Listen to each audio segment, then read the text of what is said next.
எங்களை பார்க்க வந்த ஒரே ஜனாதிபதி நீங்கள்தான். அனுரவை கண்டு கண்கலங்கி அழுத மலையக தமிழர்கள். முன்னாள் நாடாளுமன்ற உறுப்பினர் அமரகீர்த்தி அத்துக்கோரள கொலை தொடர்பாக 12 பேருக்கு மரண தண்டனை வழங்கி தீர்ப்பு.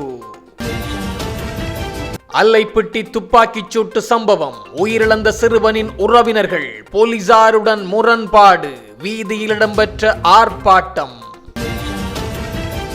நாடாளுமன்ற உறுப்பினர்களுக்கு வழங்கப்படும் ஓய்வூதியம் ரத்து. அனுர அரசின் அதிரடி நடவடிக்கை.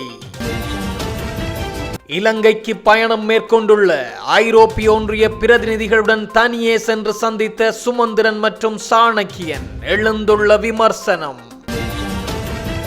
அரசாங்க ஊழியர்களுக்கு மகிழ்ச்சியான செய்தியை வெளியிட்ட அனுர அரசு.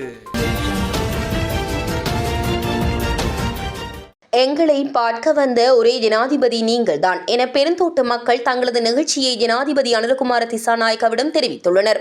நூரெலியாவிற்கு விஜயம் செய்துள்ள ஜனாதிபதி அனுரகுமார திசாநாயக்க நேற்று புதன்கிழமை காலை நூரெலியா ஆட்டன் பிரதான வீதி நானுஊயா ரதல்ல குறுக்கு வீதியில் உள்ள தோட்டப்பகுதிக்கு சென்று அங்குள்ள தோட்ட தொழிலாளர்களை நேரில் சந்தித்து கலந்துரையாடினார். ஜனாதிபதி குறித்த தோட்டப்பகுதிக்கு வருகை தந்தபோது அங்கு திரண்டிருந்த பெருந்திரளான தோட்ட தொழிலாளர்கள் அவரை மிகவும் உற்சாகத்துடனும் நிகழ்ச்சியுடனும் வரவேற்றனர்.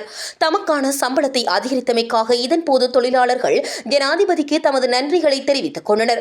ஜனாதிபதியுடன் கலந்துரையாடிய தொழிலாளர்கள் எங்களது சம்பளத்தை உயர்த்தியது மட்டுமன்றி எங்களது பிரச்சினைகளை நேரில் வந்து கேட்டறிந்த ஒரே ஜனாதிபதி நீங்கள்தான் என தெரிவித்தனர். தங்களை சந்திக்க வந்த முதல் ஜனாதிபதி இவரே என அவர்கள் இதன்போது பெருமிதத்துடன் குறிப்பிட்டனர்.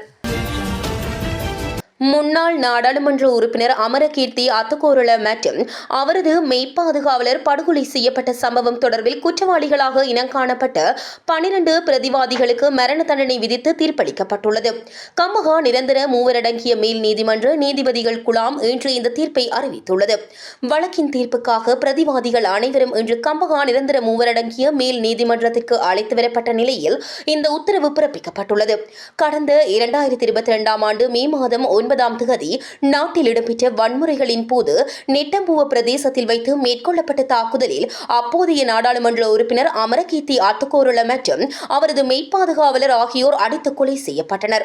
இச்சம்பவம் தொடர்பில் சட்டமா அதிபரினால் 42 பிரதிவாதிகளுக்கு எதிராக கம்பஹா மேல் நீதிமன்றில் குற்றப்பத்திரிகை தாக்கல் செய்யப்பட்டிருந்தது. அதன்படி குறித்த வழக்கின் விசாரணைகள் முடிவடைந்ததை அடுத்து கடந்த ஜனவரி 14ஆம் தேதி வழக்கு விசாரணைக்கு எடுத்துக் கொள்ளப்பட்ட போது அதன் தீர்ப்பு இன்றைய தினத்துக்கு ஒத்திவைக்கப்பட்டிருந்த நிலையில் மேற்படி உத்தரவு பிறப்பிக்கப்பட்டுள்ளது. அல்லைப்பிட்டி துப்பாக்கிச் சூட்டு சம்பவத்தில் உயிரிழந்த சிறுவனுக்கு நீதி கோரி ஆர்ப்பாட்டம் ஒன்று முன்னெடுக்கப்பட்டுள்ளது. உயிரிழந்த சிறுவனுக்கு இறுதிக்கிரியை நடைபெற்று வரும் நிலையில் அவரின் மரணத்துக்கு நீதி கோரி குறித்த போராட்டம் முன்னெடுக்கப்பட்டுள்ளது.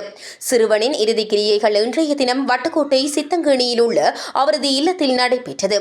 உடலம் நவாலி இந்து மயானத்தில் புதைப்பதற்காக கொண்டு செல்லப்பட்ட நிலையிலேயே அங்கு வருகை தந்த காவல்துறைக்கும் சிறுவனின் குடும்பத்தினருக்கும் இடையே முரண்பாடு ஏற்பட்டுள்ளது. போராட்டத்தில் ஈடுபட்டவர்கள் சிறுவனின் மரணத்துக்கு நீதி வேண்டும் என கோரி காவல்துறையின் வாகனத்தை மறைத்து போராட்டத்தில் ஈடுபட்ட நிலையில் அங்கு பதற்றமான நிலையும் உருவாகியுள்ளது. இலங்கைக்கு பயணம் மேற்கொண்டுள்ள ஐரோப்பிய ஒன்றிய பிரதிநிதிகள் குழுவின் தலைவருடன் இலங்கை தமிழரசு கட்சியின் நாடாளுமன்ற உறுப்பினர் சாணக்கியன், பதில் பொதுச் செயலாளர் MA சுமந்திரன் ஆகியோர் சந்தித்து கலந்துரையாடியுள்ளனர்.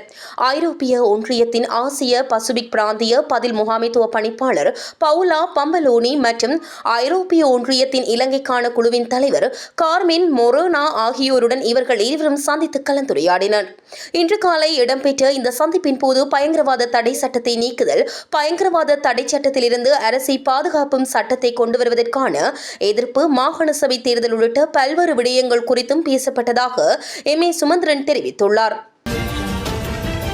நாடாளுமன்ற உறுப்பினர்களின் ஓய்வூதியத்தை ரத்து செய்வது தொடர்பான சட்டமூலத்திற்கு அங்கீகாரம் கிடைத்துள்ளதாக நாடாளுமன்ற உறுப்பினர் நாஜித் ஏந்திக்க தெரிவித்துள்ளார்.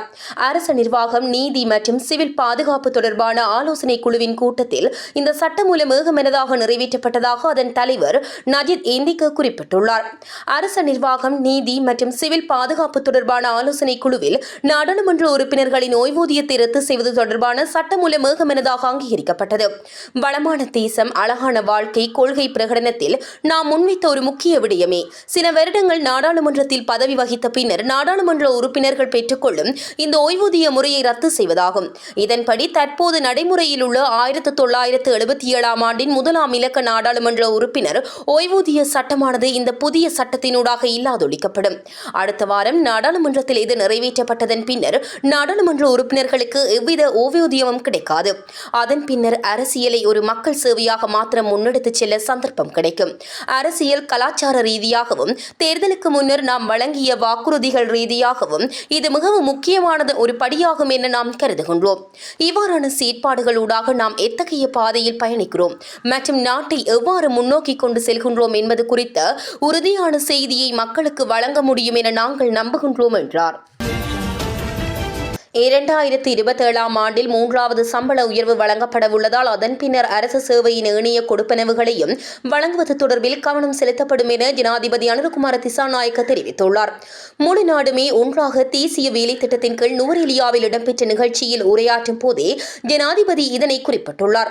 அத்தோடு அரசு சேவையின் கொடுப்பனவுகள் தொடர்பில் சிக்கல்கள் நிலவுவதால் அது குறித்து மீளாய்வு மேற்கொள்ளப்பட்டு வருவதாகவும் அந்த பிரச்சினைகளை தீர்ப்பதற்கு குறுகிய கால அவகாசம் வழங்குமாறும் அவர் அரசு ஊழியர்களிடம் கோரிக்கை விடுத்துள்ளார்.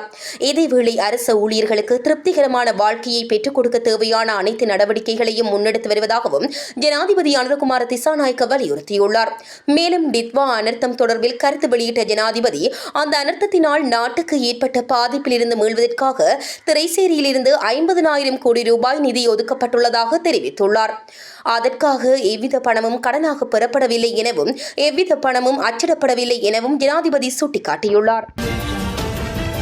உயர் நீதிமன்றத்தில் தாக்கல் செய்யப்பட்ட அடிப்படை உரிமைகள் மனு தொடர்பாக முன்னாள் ஜனாதிபதிகள் மைத்ரிபால சிறிசேன, ரணில் விக்ரமசிங்க மற்றும் தற்போதைய ஜனாதிபதி அனுரகுமார திசாநாயக்க மற்றும் சட்டமா அதிபருக்கு அறிக்கை அனுப்ப உயர் நீதிமன்றம் உத்தரவிட்டுள்ளது.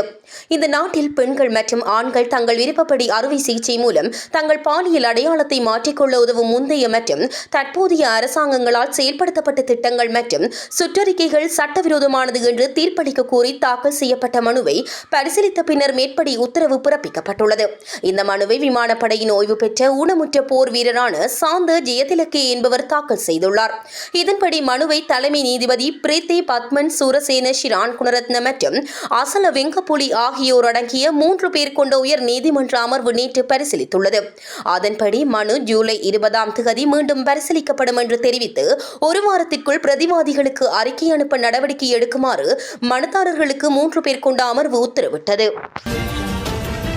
போதைப்பொருள் கடத்தல் வழக்கில் தற்போது சிறையில் உள்ள தேக்கல சமன் என்ற அஜித் பெரேராவின் ஆடம்பர வீட்டை சட்டவிரோத சொத்துக்கள் புலனாய்வு பிரிவு பறிமுதல் செய்துள்ளது. 200 மில்லியன் ரூபாய்க்கு மேல் மதிப்புள்ள இந்த வீடு அவிசாவிலுவின் தெஹியோட்டோவில் அமைந்துள்ளது. இந்த வீடு அவரது எஜமானிக்காக வாங்கப்பட்டதாக காவல்துறையினர் தெரிவித்தனர். சந்தேக நபரால் வீட்டை வாங்குவதற்கு பணம் எவ்வாறு சம்பாதித்தார் என்பதை விளக்க முடியாததால் அது போதைப்பொருள் கடத்தலில் இருந்து சம்பாதித்த பணத்தில் வாங்கப்பட்டதாக காவல்துறையினர் சந்தேகிக்கின்றனர். அதன்படி சம்பந்தப்பட்ட வீட்டை கைப்பற்ற நடவடிக்கை எடுக்கப்பட்டதாக காவல்துறையினர் தெரிவித்தனர்.